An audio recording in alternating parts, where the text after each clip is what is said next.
Stop tagging the players and thinking the players are going to get you a job on Twitter. Most underrated and overrated piece of gear you own.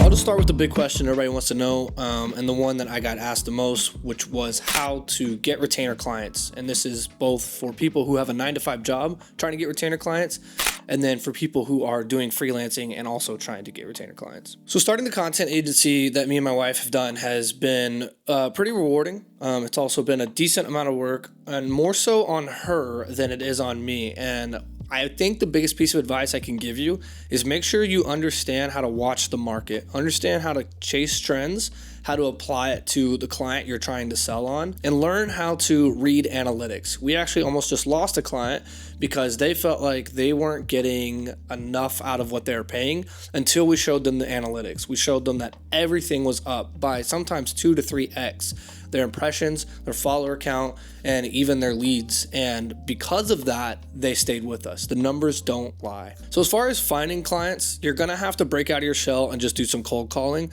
cold approaching, cold emails. You just have to get out there and you have to network yourself. You want to have at least 2 to 3 different videos that you could show somebody for them to trust you. And also the biggest thing I could say with getting your foot in the door is offering a free demo. And the reason you want to frame it as a free demo and not a free video is you want them to understand you're coming in to show them what you can do for them. So the first part of that conversation is, hey, can I shoot you a free demo video of whatever you want for your location? I'm going to edit, I'm going to send it to you. You can post and do whatever you want with it. The second part of that conversation after you've shown them the work is to then start talking prices. Now, as far as pricing goes, I'll say right now we're trying to figure out our price packaging. But at the moment, we're sitting at around $2,500 to $3,000 a month, but this is with video content and social media management. And to be honest, doing social media management for people has been arguably way better of a sell than me just coming in and offering free videos. The thing is when you give them that free video and they don't know what to do with it, it's not gonna have any value to them. So being able to not only manage the content that is being created, but also manage their account and how the content goes out, that is what's going to get people to sign on with you. As far as prices go, if you're first starting out, you're just trying to get a couple retainers, I say start a little low, maybe $1,200 to $1,500 a month, and that's for 2 to 3 posts a week. If they want more, the price goes up, and that goes for everything. If they want to start including photos, the price goes up. If they want to add 2 shoot days or 3 shoot days, price goes up. You have to be able to hold your ground, say this is what you're going to get for this price, and stick to it. Landon Studios asks, most underrated and overrated piece of gear you own. I could say with uncertainty, the most overrated piece of gear I own is the DJI drone that I got years and years ago. This was actually a gift from my family, and at the time it made me really good money. Ever since they started to crack down on, having the pilot's license and where you could fly it and everything, to me, it became a useless piece of gear that just sits in my closet. For me, I'd rather hire somebody on who likes to do that, who has a license, who handles it. I just don't want to deal with it. Drones to me are completely overrated. Now, if we're talking underrated, I think one of the most underrated piece of gear I've owned is this Highlander M1 enhanced. The reason why I say it's underrated, a lot of people aren't giving it the credit it deserves. The ability to transmit this to up to 4 different devices, so 4 people can sit there and watch it on an iPad or an iPhone or whatever, is so crucial for clearing out a set. People can walk off and continue to watch what's going on without being over your shoulder. Number 2, I think the monitor looks great. It has a lot of the main features you'd want, like a grid overlay, LUTs, false colors, zebras, everything you could need is in this monitor. I love this monitor. I think it's built incredibly well. And not only that, it's only like $600. It has HDMI in and out. It has SDI. It has multiple powering options, so you can use a barrel connector or you can use a battery. I think that they absolutely nailed it when they made this monitor. And for me, if you're looking for a new monitor, I think that it is the perfect solution for both a good monitor for on-camera monitoring and also as a solution to a director's monitor. Linked Visuals asks, how do you get licensed music in your videos? The only thing I use is music off of either Artlist or MusicBed. Those are the 2 subscriptions that I have. I have a MusicBed subscription up until next May.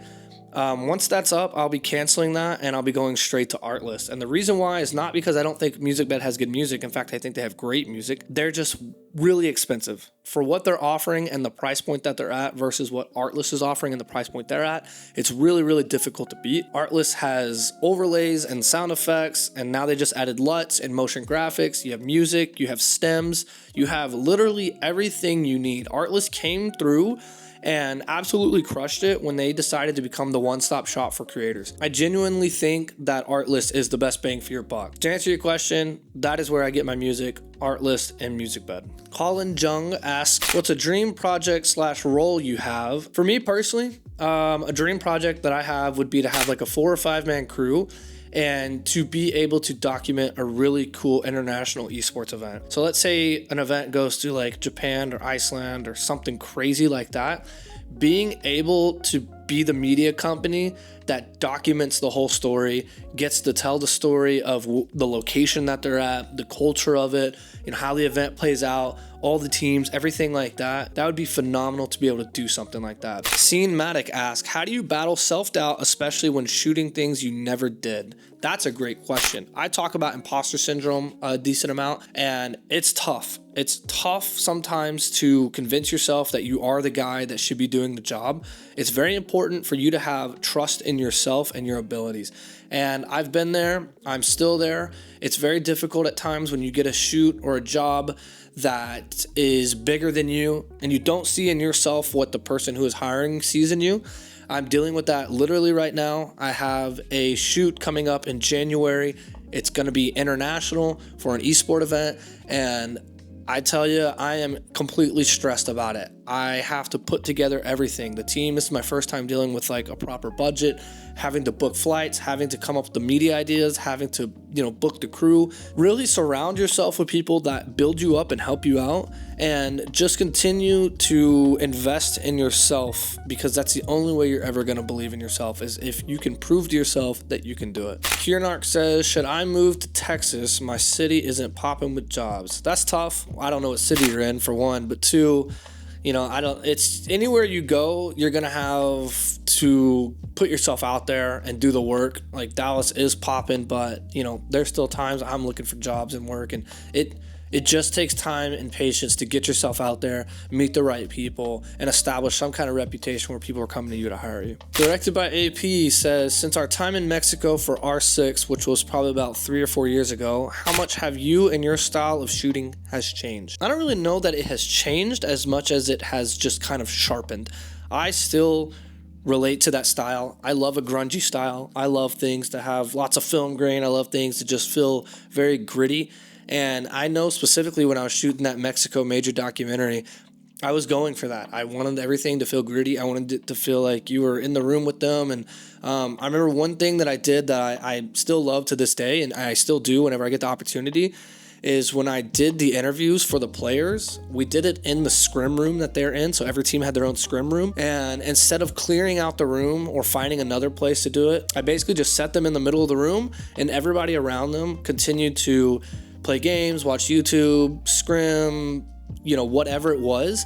And the reason for that is I wanted it to feel like you were just kind of talking to somebody in that room. To this day, I think that's one of my favorite things I did, and I still do, because it really kind of helps encapsulate just kind of like the behind the scenes. And I think a lot of the times when people are shooting esports docs, the one thing that I feel like people miss out on, they focus way too heavy on the tournament at hand and not building up on these personalities. And I think there are times where it's like, follow them out to eat, follow them to any activity they're doing, or any, if they're in the scrim room just talking and hanging out and has nothing to do with the tournament or the game they're playing, that's okay. You want to show them what it is that's going on at these events, because that's the part that's interesting. They can go watch the tournament and the results online for free at any time. When you're there documenting a team, you're showing the ins and outs and everything that goes on, the trials and tribulations, and how they deal with it. Urban Arch says, what is your most favorite gig so far? My favorite gig so far probably has to be when I got to shoot Call of Duty Worlds. That was an absolutely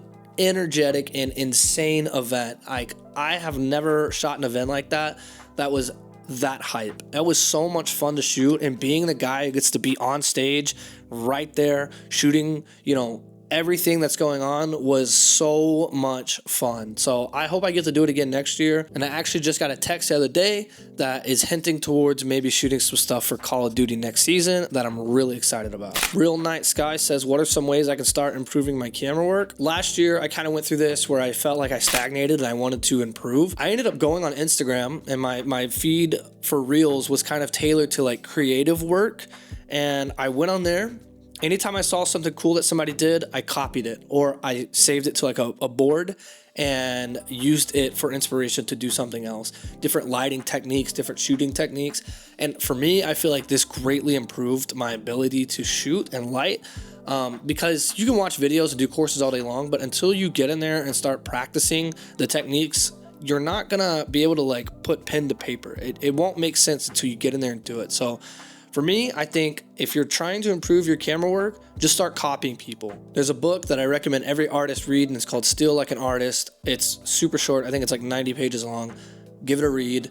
Understand why it's important. Lakeo says, tell us about the website building process. When I decided to build the Film Club Productions website, I ended up using Squarespace. My wife told me to use Squarespace. There's a lot of good features in there that make it easy to add on pages and copy and paste different styles and techniques you're doing. But essentially my process was going through a bunch of different other directors and production companies' websites and trying to figure out things that I like. Again, still like an artist. And I finally came up with the idea that I loved, which was, again, that gritty look. If you go and look at the website, it's very gritty. It has like a certain tone to it, and it's the type of tone that I do when I'm shooting, and I wanted to keep that in here because if you're hiring me, that's probably what you're hiring me for.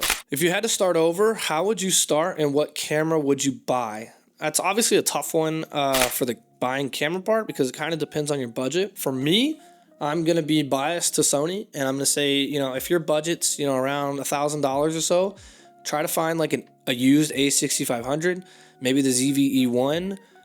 Anything in that range is better than nothing. And I think that people get way too caught up on the camera they should buy. And it's easy to do that because there are so many cameras and trying to figure out what you need. So for me, the two things that I would be looking out for on a camera is 4K 60, which is pretty standard on a camera now, and a camera that can shoot some kind of log. So S-Log, C-Log, anything like that. That's going to give you so much flexibility with that camera, and I don't think you need to worry too much about the specifics. Just get a camera, kind of build your kit around it, and that camera can be updated as you go. The other part of that was, if I had to start over, how would I start? Number one, I'm starting with a YouTube channel. I cannot stress this enough. This is so big for not only yourself, to keep yourself accountable. It's good for your growth. It's good for people to find you. It's literally free marketing. I get to make these videos and post them online and have the opportunity. I've had a couple jobs because people found the YouTube videos. It's a great way for people to see how you work. I actually landed the job because I talked to the guy. He said it's between me and I think 2 other people. I sent him my YouTube channel and just said, hey, if you want to check this out, you could kind of see how I work. And he said because of the YouTube videos, he felt like he got to know me and hired me the next day for that job. I'm looking for networking events. I'm going to be shooting anything and everything. I'm going to try to find what niche I want, which is difficult. Even I struggle with a niche. I love esports, but I like everything. I want to get my hand in traditional sports. I want to get my hand into things like boxing, anything that's kind of like sports centric, gritty, anything like that. That's where I want to be. People will tell you niche down, niche down, niche down. And yes, you should. But I think at the beginning, you should be experiencing everything. Weddings, sports, music videos, all of it, because all those skills will combine into something good, and you never know who you're going to connect with that could potentially be reoccurring revenue for you. Had a couple questions of people asking me how I became a videographer. Long story short, my friend was in film school. Me and him were making YouTube videos for fun, and he was kind of just teaching me how to light things, how to shoot with a camera. And then one day he just absolutely blew my mind when he took out a blooper. He just cut it and got rid of it. And I just couldn't believe it. I literally could not believe that it was that easy to manipulate footage. And I essentially just started making YouTube videos with him for like 5 years, learning and stuff. And then I'd just shoot stuff for fun whenever something came up. And then one day I shot for a couple at my church. They got married. I shot it for free, just for fun. And they handed me $100. And I had no idea you could make money at this level making videos and stuff. At the time, I was working as a maintenance man for a mobile home park, and I was having to do some disgusting stuff there. And I was there for about a year, hated that job with every ounce of my being, but they paid me that $100 on Saturday, and I went in on Monday and I quit my job. My grandparents were super supportive. I lived with them my whole life. They said, as long as you're trying to find work or whatever, you can live here rent free just to get your business going and whatnot. Because of them and just kind of like a lot of determination and stuff, I got here and am able to make a living. Me and my wife were able to buy a house and afford a kid, and we both have a vehicle, and we're very blessed to get to do what we get to do. TJ asked how you broke into the esports niche. I feel like this is a video in and of itself, but I say this all the time. I don't have an answer. I don't know. Like, getting into esports is so incredibly difficult because the pool of people that can pay a decent amount of money is very, very small. And esports continues to go down and down. There's not a great market for the esports teams to build their team and be profitable and make money. So it makes it very difficult for them to want to pay you a reasonable amount to go out and film. And on top of that, they're really not even getting a good return on investment whenever you do film a documentary and post it. So as far as getting into it, the best thing I could tell people is you got to rely a lot on luck. But show up to events with your camera. A lot of places will allow you to have a camera. I don't know if you're going to have like a big camera, but a camera. And snap photos of players, snap photos of teams. The most important part, stop tagging the players and thinking the players are going to get you a job on Twitter. It's not going to happen. That's not how it works. They're going to see the photo. 9 times out of 10, they're either going to take the photo and repost it with no credit. They're going to take the photo, make it their profile picture with no credit, or whatever. Like, they're not going to credit you. The second thing is, they're not the decision makers. It doesn't matter what the players think. Like, they aren't going to be the ones to persuade somebody to hire you.